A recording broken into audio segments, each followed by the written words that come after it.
भाजपा जदयू के रिश्ते में जो कुछ भी हो रहा है उससे आप अगर पत्रकारिता करते हैं तो आंख नहीं मोड़ सकते हैं, क्योंकि लगातार जिस तरह की तल्खियां दोनों के बीच में है उसके बाद भी सत्ता और सरकार में बने हुए हैं, ये बातें किसी को हजम नहीं हो रही है। आखिर इसके मायने क्या हैं? एक बार फिर से जिस तरह के माहौल बन गए हैं और जिस तरह से उपेंद्र कुशवाहा ने हमला किया है, साफ तरीके से कहिए तो चेतावनी दे दी है भारतीय जनता पार्टी को, उसके बाद भी भारतीय जनता पार्टी की चुप्पी बहुत सारी कहानी को जन्म दे रही है। आपने सुना ही होगा कि हाल फिलहाल में डॉक्टर संजय जायसवाल ने भारतीय जनता पार्टी के कई विभागों पर हमला किया था और उन्होंने साफ तरीके से इस मामले को लेकर के इससे अग्निवीर योजना को जोड़ा था। उन्होंने कहा था कि अग्निवीर योजना का विरोध करने वाले राज्य की आलोचना जो लोग कर रहे हैं इस राज्य में, उन लोगों को फिर से एक बार विचार करना चाहिए। उन्होंने कहा कि केंद्र सरकार 4 साल में अग्निवीरों को बहुत कुछ दे रही है, जबकि बिहार सरकार छात्रों की समय पर डिग्री तक नहीं दे पा रही है। ये बातें कहीं ना कहीं उपेंद्र कुशवाहा को नागवार गुजरी और उपेंद्र कुशवाहा ने इस पर पलटवार करते हुए सीधे तौर पर चेतावनी दे दी। उन्होंने कहा कि राज्य में एनडीए की सरकार चल रही है, ऐसी स्थिति में जदयू के अलावा भाजपा और अन्य दूसरी पार्टियां भी इसमें शामिल हैं। ऐसी स्थिति में किसी खास और दल का या मुख्यमंत्री का ही जिम्मेवारी कैसे होगा, जबकि सरकार के नफ़ा नुकसान का सभी फायदा और घाटा दोनों उठा रहे हैं। ऐसी स्थिति में जो लोग शामिल हैं उनको अपने बानी पे संयम रखना चाहिए। सीधे तौर पे भाजपा के प्रदेश अध्यक्ष के मौलिक ज्ञान पर भी उन्होंने सवाल खड़ा कर दिया और कहा कि स्नातक की शिक्षा और परीक्षा के लिए विश्वविद्यालयों की जवाबदेही होती है। अगर ऐसा सवाल वो खड़ा कर रहे हैं तो क्या कुलपति पर सवाल खड़े कर रहे हैं?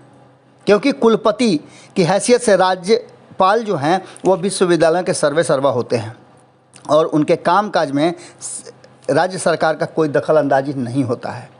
वहीं अगर बात की जाए तो उन्होंने कहा कि उनका चयन कहाँ से होता है ये भी शायद उन्हें पता नहीं है।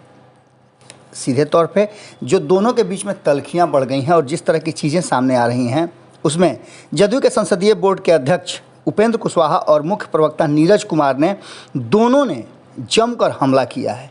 लेकिन उपेंद्र कुशवाहा की बातें बहुत ज़्यादा चुभने वाली हैं और इसको बर्दाश्त करके चुप्पी साध करके अगर भारतीय जनता पार्टी है तो इसके पीछे कहीं ना कहीं पूरी तरह से ये कहा जा सकता है कि मामला सब ठीक ठाक नहीं है, क्योंकि भारतीय जनता पार्टी हर तरफ से जितना बर्दाश्त कर रही है और जितना सोच के चल रही है उसमें बहुत सारी चीज़ों को भीतर खाने में देखा जा सकता है जिसके कयास लगाए जा रहे हैं। इस बीच में आपको पता है कि विधानसभा का सत्र भी चलने वाला है, उसके ठीक पहले इस तरह की बातों का सामने आना बहुत सारी बातों को इशारा कर रहा है।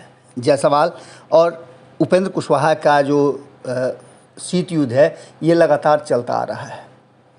काफ़ी समय से दोनों एक दूसरे पर हमला करते हैं, लेकिन इस बार का हमला कहीं ना कहीं दोनों ही खेमे से काफ़ी तल्ख हैं और ऐसी स्थिति में एक दूसरे पर सवाल खड़ा करना इस बात की तरफ इशारा करता है कि सब कुछ ठीक ठाक नहीं है। ऐसी स्थिति में कुशवाहा की चेतावनी देने के बाद भारतीय जनता पार्टी किस तरह का रिएक्ट करती है, एक्ट करती है, ये देखने वाली बात होगी। क्योंकि संजय जायसवाल भारतीय जनता पार्टी के कहा जाए तो बिहार में कर्ता धर्ता है।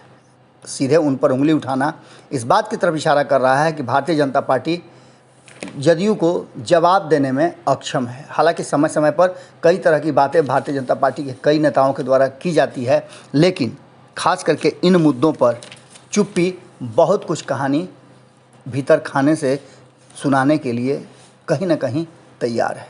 क्या होगा ये तो आने वाला वक्त बताएगा, लेकिन दोनों की तल्खियाँ इस बात की तरफ इशारा कर रही है कि अभी कुछ भी सुधरा नहीं है। जुड़े रहिए भारत लाइव के साथ, खबरें लगातार जारी हैं।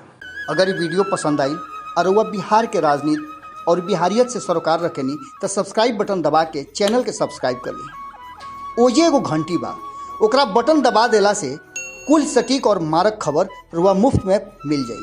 अगर रुआ पत्रकारिता के हमनी के नया प्रयोग में सहयोग कर चाहतानी तो ज्वाइन बटन दबा दी।